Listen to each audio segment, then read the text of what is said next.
सुनिए मुंशी प्रेमचंद की कहानी नरक का मार्ग। भक्तमाल पढ़ते हुए न जाने कब नींद आ गई, पता ही नहीं चला। भागवत प्रेम में ही कई महात्मा हरदम मग्न रहते थे। इस तरह की लग्न और भक्ति बड़े ही तप से प्राप्त होती है। क्या मुझसे वैसा तप नहीं हो पाएगा? जीवन में भक्ति से बड़ा क्या कोई सुख है? आभूषणों और धन दौलत से जो प्रेम हो वो क्या प्रेम। इनका तो नाम सुनते ही मुझे बुखार सा हो आता है। सुशीला ने इन आभूषणों और फूलों से मुझे कितना सजाया था। मैंने उसे मना भी किया ये सब करने से, लेकिन वो मानी ही नहीं। इस श्रृंगार के दौरान जितना हम लोग हंसे थे, बाद में मुझे उतना ही रोना पड़ा। आखिर किसी का पति ऐसा होता है जो अपनी पत्नी को सजा हुआ देखकर नाराज हो जाए। मेरे पति ने तो मुझे सजा धजा देखकर गुस्सा किया और कहा कि तुम मेरा परलोक बिगाड़ दोगी। क्या किसी के पति ऐसे होते हैं जो अपनी पत्नी की खूबसूरती और श्रृंगार देखकर गुस्सा करने लगे? उनकी बातें सुनकर मन में तो होता है कि जहर ही खा लूं, लेकिन फिर मैंने नीचे जाकर भक्तमाल पढ़ना शुरू कर दिया। फिर मन ही मन ठान लिया कि अपने इस श्रृंगार को सिर्फ बाकी बिहारी को ही दिखाऊंगी और उनकी ही दिन रात सेवा करूंगी।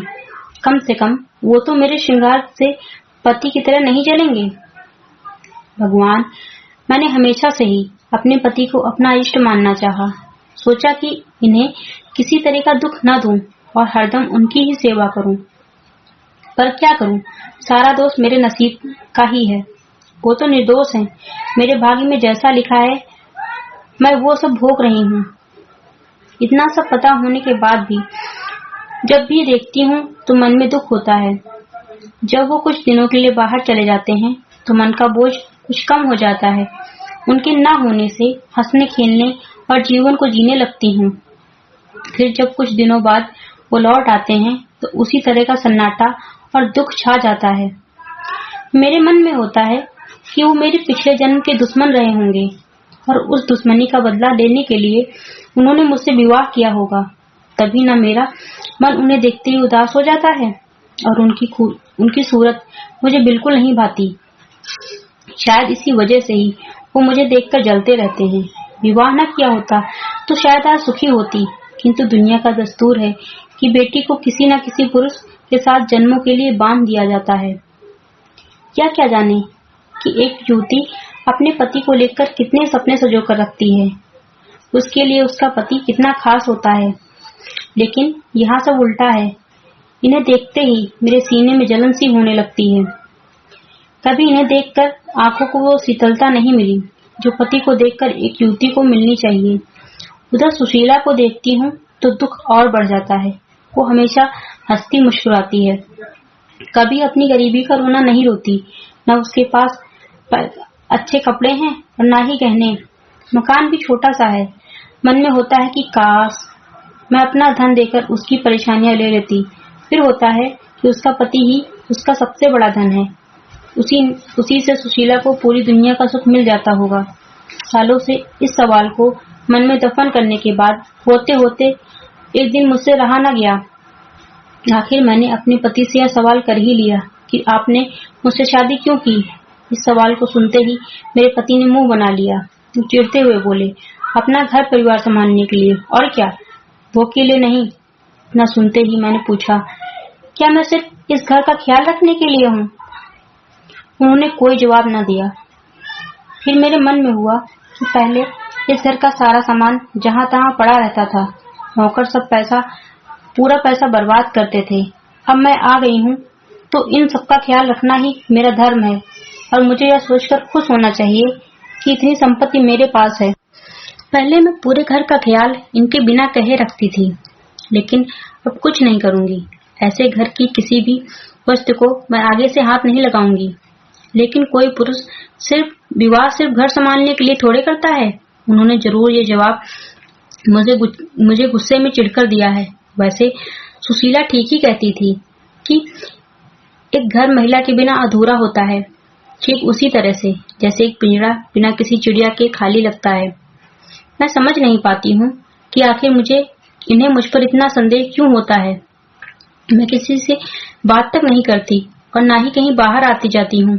ऐसे में शक करने की कोई वजह भी नहीं है। क्या मुझे समझ नहीं आता कि मैं घर की इज्जत और मान मर्यादा के बारे में सब कुछ समझती हूँ? किसी भी तरह की गलत हरकत करने की तो दूर, मैं उसके बारे में सोच भी नहीं सकती हूँ। कभी कभी मुझे लगता है कि आधे से ज्यादा उम्र निकल जाने पर विवाह करने वाले बुजुर्ग लोगों का यही हाल होता होगा। बेवजह ही अपनी पत्नी पर शक करते होंगे। सुशीला के बहुत बार कहने पर आज मैं उसके साथ ठाकुर जी की झांकी के दर्शन करने के लिए जाने वाली थी, पर अपने बाल संवार ही रही थी कि तभी मेरे पति कहीं से आ गए। उन्होंने मुझे देखते ही पूछा, किधर जाने की तैयारी हो रही है? मैंने जवाब में कहा कि ठाकुर जी की झांकी आज निकल रही है, उसी को देखने के लिए सुशीला के साथ जाना है। इतना सुनते ही वो गुस्से में बोले कि तुम्हें कहीं जाने की जरूरत नहीं है। अपने पति की जिससे सेवा नहीं हो सकती, उसे भगवान के दर्शन से भी कोई लाभ नहीं मिलता है।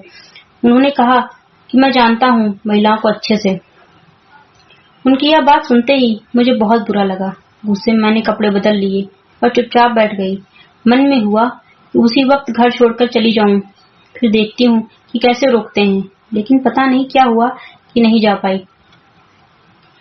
इनके मन में हमेशा ये होता है कि मुझे हरदम खुश रहना चाहिए, क्योंकि मैं इतने बड़े घर और दौलत की मालकिन हूँ।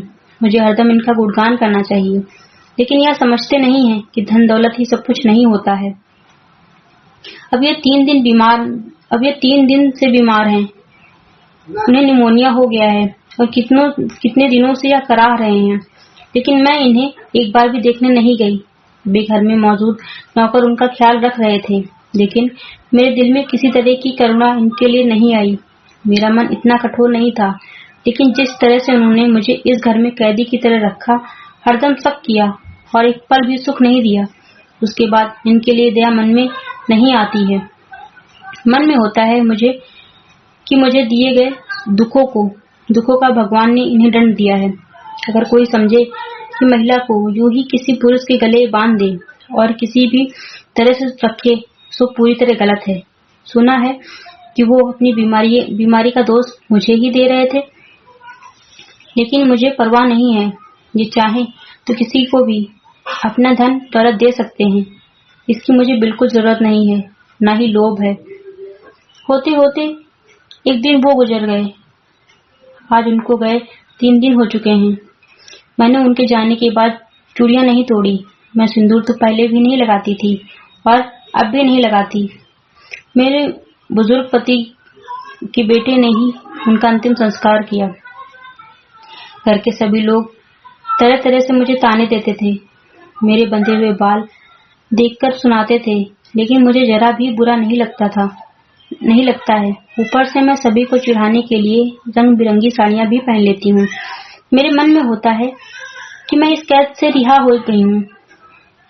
एक दिन मैं सुशीला के घर गई।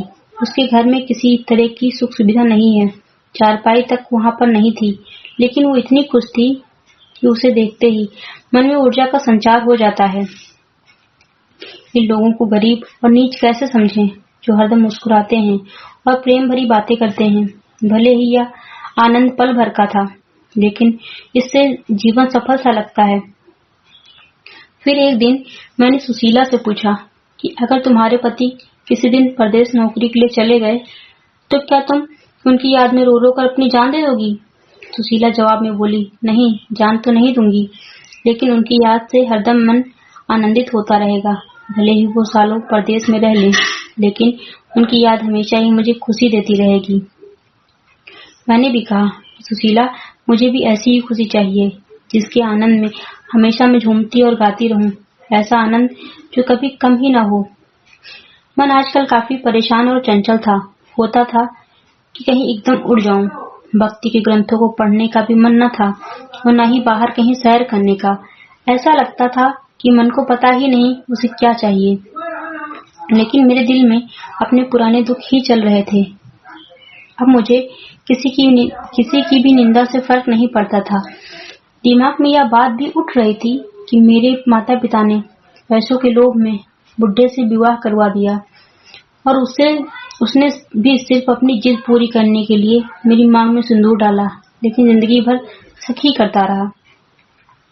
एक दिन घर के सभी लोग सो रहे थे। कमरे में मेरा दम घुट रहा था, इसलिए मैं दौड़कर उस घर से बाहर की ओर भाग गई। तभी मुझे एक बुढ़िया दिखी। मेरे मन में हुआ कि कहीं वो कोई चुड़ैल ना हो। तभी बुढ़िया ने कहा कि किसका रास्ता देख रही हूँ। मैंने जवाब में कहा, मरने की राह देख रही हूँ। बुढ़िया बोली, अभी तुम्हारे नसीब में मौत नहीं है, तुम्हें कई सारे सुख भोगने हैं। मैंने भी चिढ़ते हुए उस बुढ़िया से पूछा कि इतनी रात में तुम किस्मत की लकीरें पढ़ लेती हो? आंखों से थोड़े पढ़ती हूँ, अक्ल से पढ़ लेती हूँ। ये काम करते हुए ही सारी उम्र बीती है। तुम्हारे अब अच्छे दिन आ रहे हैं। मैं बस यही चाहती हूँ जिसकी वो मनोकामना हो वो मिल जाए। जवाब देते हुए बुढ़िया ने कहा। मैंने कहा, मुझे कोई धन दौलत नहीं चाहिए और जो मैं चाहती हूँ वह तुम नहीं दे सकती हो। तब बुढ़िया ने कहा, मैं जानती हूँ तुम्हें जीवन में सिर्फ प्रेम चाहिए और मैं यह तुम्हें दिला सकती हूँ। मैं तुम्हें प्यार की नाव में बिठा सकती हूँ। उस अम्मा की बातें सुनकर मुझे लगा कि जैसे कि वो स्वर्ग से मेरी मदद करने के लिए आई हूँ। मैंने पूछा, अम्मा तुम्हारा घर कहाँ है? उसने कहा कि पास में ही है बेटा। मैं उस अम्मा के पीछे पीछे चलने लगी। बुढ़िया के पीछे चलते चलते मुझे पता लगा कि वो किसी स्वर्ग से आई मेरी मददगार नहीं बल्कि एक डायन ही है। कहाँ मैं अमृत की तलाश में थी और जहर मिल गया। मैं तो सुशीला जैसा सुख पाना चाह रही थी, लेकिन कहाँ डायन की चपेट में आ गई। मेरी इस हालत की जिम्मेदार लोभी माता पिता और मुझे अपनी पत्नी बनाने का ख्वाब देख रहा वह वृद्ध है, जिससे मुझे अपनी जिद के लिए पत्नी बनाया। मैं अपनी ये आत्मकथा कभी न लिखती, लेकिन मैं चाहती हूँ कि सभी माता पिता ये समझ लें कि पैसा जीवन में सबसे बड़ा नहीं होता है। मेरी चाहत है कि सब लोग को मेरी आत्मकथा से मालूम हो कि लड़कियों का विवाह यूं ही किसी से नहीं कर देना चाहिए। किसी भी लड़की का गला इस तरह से वृद्ध से विवाह करके न घोट दो। अब मेरे जीवन में कुछ भी नहीं बचा। सब कुछ सिर्फ माँ बाप के एक फैसले से खत्म हो गया। धन्यवाद।